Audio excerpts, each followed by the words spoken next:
ഭാര്യകളെ കൂടെ തരുന്നത്. ആള് കൂടുന്നിടത്തൊന്നും അവള് വരത്തില്ലെന്നേ. എല്ലാവരും ബാച്ചിലേഴ്സ് ആയിട്ടാണല്ലോ, ഭാര്യമാരൊന്നും ഇല്ലേ? അവരൊക്കെ ഭയങ്കര തിരക്കിലല്ലേ. ജനറൽ ബോഡി, ലോക്കൽ മീറ്റിംഗ്, സംസ്ഥാന സമ്മേളനം, ഒന്നും പറയണ്ട. ഒരു പുതിയ ഫാമിലിയെ കിട്ടിയതിന്റെ ത്രില്ലില്ല അവര്. അതുകൊണ്ട് എത്ര പാതിരാത്രി ആയാലും അവരിങ്ങോട്ട് എത്തും. ബാലനോ? അച്ഛാ, ബാലൻ. ആ ബാല, അപ്പൊ എന്താ അമ്മ വിഷയൊന്നും കൂട്ടായിരുന്നില്ലേ? അവരുടെ സ്വഭാവം നിങ്ങൾക്ക് അറിയാവോ?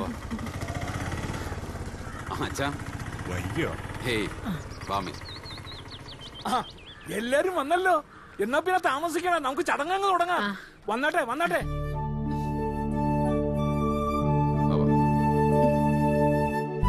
തുടങ്ങല്ലേ ചടങ്ങ് നടക്കട്ടെ.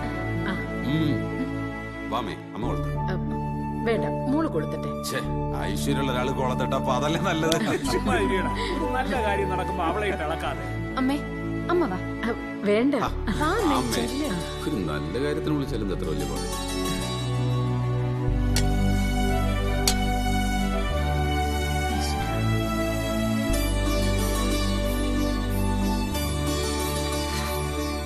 അയ്യോ, ഇനി ഞാൻ നിന്നാ പണി കിട്ടും. ഇന്നും ബാങ്കിൽ പോണോ നിനക്ക്? സ്റ്റാഫ് രണ്ടും കണക്കാച്ചാ. ഇനി ചെല്ലുമ്പോ അറിയാ എന്തൊക്കെ പുകല ഉണ്ടാക്കി വെച്ചിട്ടുള്ളതെന്ന്. അമ്മേ, ഞാൻ ഇറങ്ങട്ടെ. അപ്പൊ എല്ലാരോടും അച്ഛാ. അമ്മേ, മോള് പായസം നോക്കിക്കൊള്ളണേ.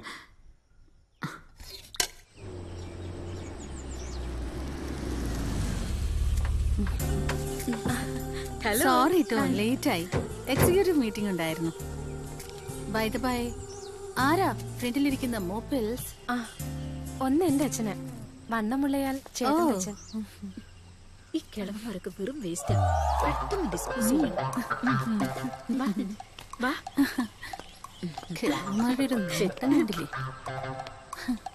ഇവരൊക്കെ ആരാ? അയലോക്കാരാ.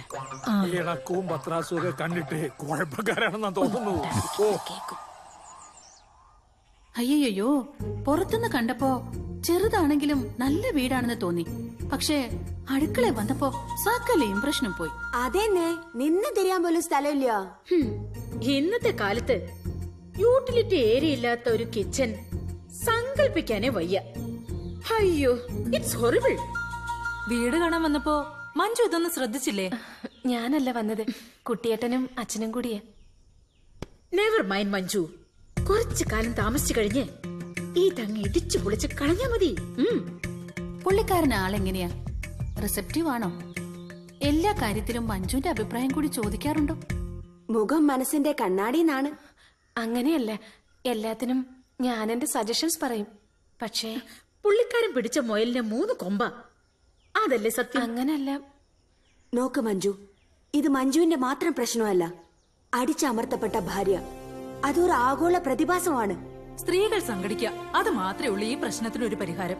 സമാന ചിന്താഗതികളുള്ള സ്ത്രീകൾ കൈകോർക്കുക. ഈ ആശയത്തിൽ നിന്നും ജന്മം കൊണ്ടതാണ് സ്ത്രീ സമത്വവേദി എന്ന പ്രസ്ഥാനം. സ്ത്രീയും പുരുഷനും സമാസമം, അതാണ് ഞങ്ങളുടെ മുദ്രാവാക്യം. ഗംഗേ, നീ നമ്മുടെ ബ്രോഷറിലേക്ക് എടുത്തോ. മഞ്ജു, സമയം കിട്ടുമ്പോ ഇതൊന്നും മനസ്സിരുത്തി വായിക്കേ. This is interesting and thrilling too. അതെ മഞ്ജു, ഒറ്റയ്ക്കാണെന്നുള്ള ചിന്ത ഇതോടെ അങ്ങ് ഉപേക്ഷിച്ചേക്കാം. ഏത് പാതിരാത്രിക്കും എന്താവശ്യത്തിനും വിളിച്ചാ മതി, ഞങ്ങളുണ്ടാവും കൂടെ. By the way Manju, next month meeting എന്റെ വീട്ടിൽ വെച്ചാ. Please do drop in, okay? Saturday 23 date മറക്കണ്ട. Okay darling, see you. Bye bye bye bye Manju. Bye Manju. പാവം കുട്ടിയല്ലേ? അതെ അതെ.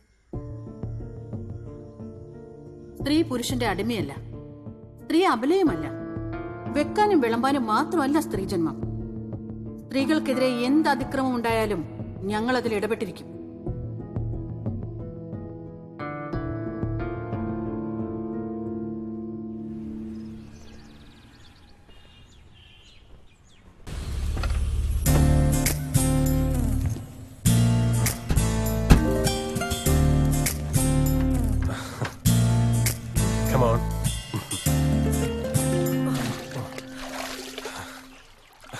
നീ ഇത്ര പൊട്ടിയാന്ന് ഞാൻ വിചാരിച്ചില്ല. Try to understand me Willy. വെറും ഒരു കൗതുകത്തിന് വേണ്ടി പോയതാ മീറ്റിങ്ങിന്. മേലുദ്യോഗസ്ഥന് എങ്ങനെയുണ്ടെന്ന് ചോദിച്ചു. കഷ്ടകാലത്തിന് ഞാൻ പറഞ്ഞു ആളിത്തിരി കുഴപ്പക്കാരനാണെന്ന്. അത്രയും അവളുമാര് വലയം വിരിച്ച് കാത്തിരിക്കായിരുന്നു ഇരയെ കിട്ടാൻ. അവളുമാര് ഫെമിനിസ്റ്റ് ആണെന്നൊന്നും എനിക്കറിയില്ലായിരുന്നു.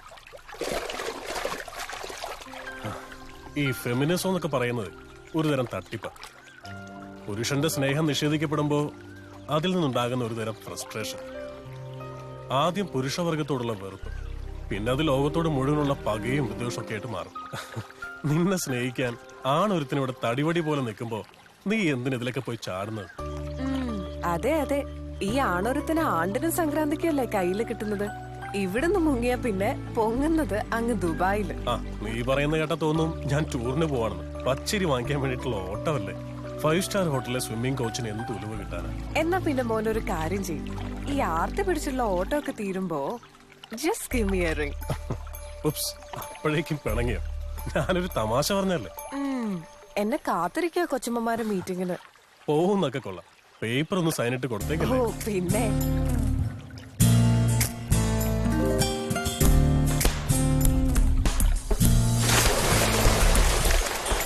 മഞ്ജുവിനെ കാണുന്നില്ലല്ലോ. വരും, വരാതിരിക്കില്ല. നമ്മള് കാര്യങ്ങളൊക്കെ പറഞ്ഞ് ബോധ്യപ്പെടുത്തിയതല്ലേ. വിദ്യാഭ്യാസവും ലോകപരിചയമൊക്കെ ഉള്ള ആളല്ലേ.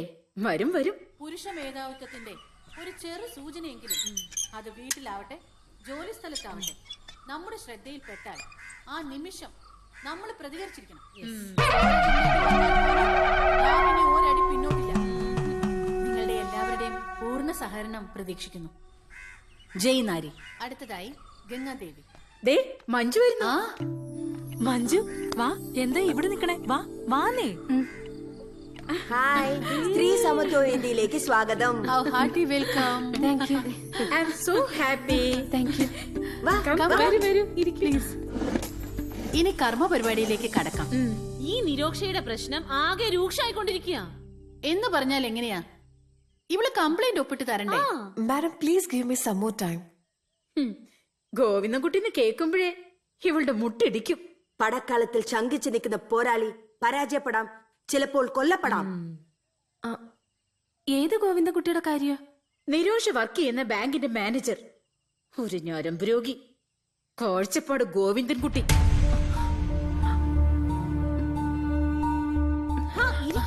ഇപ്പൊ ഇങ്ങ് വന്നല്ലേ ഉള്ളൂ. അതല്ല, ചേട്ടൻ വരാറായി. അയാള് വരുവോ പോവോ ചെയ്യട്ടെ. മഞ്ജുനെന്താ? കെട്ടിയാൻ തല്ലുവെന്ന് പേടിയുണ്ടോ? വെട്ടി ഞങ്ങള്. മഞ്ജുവിന്റെ ദേഹത്ത് ഒരു നുള്ളു മണ്ണ് വീണ ആ കൈ ഞങ്ങൾ വെട്ടും. മോളെ മഞ്ജു, ഇനി നീ ഒറ്റയ്ക്കല്ല. നമ്മളെല്ലാം ഒന്നാ. യെസ്. വെക്കി മഞ്ജു. ആ മഞ്ജു ഹസ്ബൻഡ് പേര് പറഞ്ഞില്ല.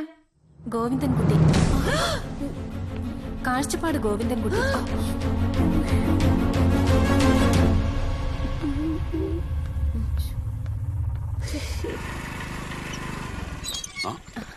നീ എന്താ ഇവിടെ?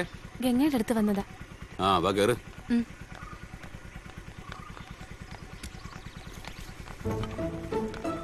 പോകാം.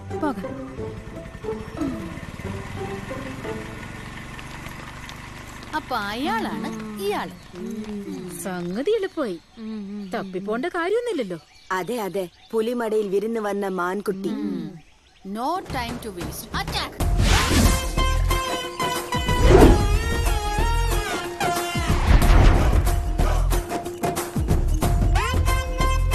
അകത്തേക്ക് വരാമോ ആവോ? അയ്യേ, നാണമില്ലാതെ വീണ്ടും വന്നോ? അങ്ങനെ തോറ്റോടുന്ന ഏന ഒന്നുമല്ല ഞങ്ങള്. ഈ കുട്ടിയുടെ പ്രശ്നത്തിന് ഒരു പരിഹാരം ഉണ്ടാക്കിയിട്ടേ ഞങ്ങൾ ഇനി ഇവിടെ നിന്ന് പോകുന്നുള്ളൂ. എടോ, താനൊരു സർക്കാർ ഉദ്യോഗസ്ഥയല്ലേ? നാണമില്ലേ തനിക്ക്? വേലയും കൂലി ഇല്ലാത്ത ഇവളുമാരെ കൂടെ ചുറ്റിയടിക്കാൻ. ഇയാള് നാളെ ബാങ്കിൽ വാ, നമുക്ക് സംസാരിക്കാം ഒറ്റയ്ക്ക്. പെണ്ണുങ്ങളുടെ അടുത്ത് താൻ ഒറ്റയ്ക്ക് സംസാരിക്കത്തുള്ളൂ. പെണ്ണുങ്ങളോട് ഞാൻ ഒറ്റയ്ക്ക് സംസാരിക്കണോ അതോ കൂട്ടമായിട്ട് സംസാരിക്കണോ എന്ന് ഞാൻ തീരുമാനിക്കും. കൊച്ചമ്മമാരെ തൽക്കാൻ സ്ഥലം കാര്യാക്ക്. കുട്ടിയേട്ടാ വേണ്ട, വേണ്ട കുട്ടിയേട്ടാ വേണ്ട. നിനക്കെന്താ ഇവിടെ കാര്യം? പോയി ചായ ഉണ്ടാക്കടി. അല്ല, അതെ, ഈ ചായ എന്ന് പറയുന്നതേ കുറച്ച് വെള്ളം അടുപ്പത്ത് വെച്ച് തേയിലയും പാലും അതിലേക്കിട്ട് ചൂടാക്കിയാൽ ഉണ്ടാവുന്ന സാധന. പെണ്ണുങ്ങള് ചൂടാക്കിയാലേ പാല് തിളയ്ക്കുള്ളൂ എന്ന് എവിടെ എഴുതി വെച്ചിട്ടൊന്നുമില്ലല്ലോ. ഓഹോ, അപ്പൊ കൊച്ചമ്മമാരെന്നെ ചായ ഉണ്ടാക്കി പഠിപ്പിക്കാൻ വന്നാണല്ലേ? ചായ മാത്രല്ലടോ, തനിക്കറിഞ്ഞൂടാത്ത പലതും പഠിപ്പിച്ചിട്ടേ ഇന്ന് ഞങ്ങൾ ഇവിടുന്ന് പോകുന്നുള്ളൂ. സ്ത്രീ സമത്വ വേദിയുടെ എക്സിക്യൂട്ടീവ് മെമ്പറാണ് ഈ നിരോഷ. നിരോഷയെ നിങ്ങൾ ബാങ്കിൽ വെച്ച് പീഡിപ്പിക്കാറുണ്ടോ? പീഡിപ്പിക്കാറൊന്നുമില്ല, ഇടയ്ക്ക് പഠിപ്പിക്കാറുണ്ട്. ജോലി ചെയ്യാനാണ് സർക്കാർ ശമ്പളം തരുന്നത്, അല്ലാതെ മൊബൈലിൽ ശൃംഗരിക്കാനല്ല. ഒരു സർക്കാർ ഉദ്യോഗസ്ഥയുടെ ഡ്രസ് കോഡ് കണ്ടില്ലേ? മിസ് ഫെമിന കോമ്പറ്റീഷന്റെ കാറ്റ് വോക്കിന് ചേരും ഇത്. നിങ്ങൾ ഏതൊരു റിസർവേഷൻ കൗണ്ടറിലും വേണേ പോയി നോക്കിക്കോ. ഒച്ചഴയുന്നത് പോലെ ഒരു ക്യൂ ഉണ്ടാവും. അതിന്റെ അങ്ങേ തലക്കിൽ ടിക്കറ്റ് കൊടുക്കുന്ന ഒരു പെണ്ണായിരിക്കും. സ്ത്രീ സംവരണത്തിന്റെ കുറുക്കു വഴികളിലൂടെയല്ല, മെറിറ്റിലൂടെ വേണം അധികാര കസേരകൾ ഉറപ്പിക്കാൻ. ഒരു സ്ത്രീ ആയിരുന്നു. അതെ, അല്ലെന്ന് ഞാൻ പറഞ്ഞില്ലല്ലോ. പക്ഷേ കണ്ട നായിക്കും പേയ്ക്കൊന്നും ആ പേര് ചേരില്ലല്ലോ. എന്താണോ താൻ വിളിച്ചത്? നായെന്നോ? വെറും നായല്ല, പേ പിടിച്ച നായ. പേപ്പട്ടി പേപ്പട്ടി. തനിക്ക് ഞങ്ങൾ അറിഞ്ഞൂടാ. പെണ്ണൊരു കംപ്ലൈന്റ് എഴുതി കൊടുത്താലേ അതില് പിന്നെ ചോദ്യവും പറച്ചിലൊന്നുമില്ല. സാക്ഷിയും വേണ്ട, ഒരു മണ്ണാങ്കട്ടയും വേണ്ട. പെണ്ണ് പറഞ്ഞാ മതി. ഒരു വാക്ക്, പെണ്ണിന്റെ ഒരു വാക്ക്. അറിയാമടി, അറിയാം. ചോക്ലേറ്റിന്റെ ഐസ്ക്രീമിന്റെ ഒക്കെ പേരും പറഞ്ഞ് നീയൊക്കെ ഒരുപാട് കൊമ്പ് മരം മുട്ടുപിടിച്ചിട്ടുണ്ട്. നിന്റെയൊക്കെ അടിപ്പാവാടിയും കൊണ്ട് നടന്ന് സഹതാപോട്ടും വാങ്ങിച്ച് കുറെ തണ്ടികൾ അധികാരത്തിലേറിയിട്ടുണ്ട്. പക്ഷെ ആ കളി എന്നോട് കളിച്ചാലുണ്ടല്ലോ. കളിച്ചാൻ എന്ത് ചെയ്യൂടോ? എന്ത് ചെയ്യുന്നു? കാണിച്ചു തരാം നിനക്ക്.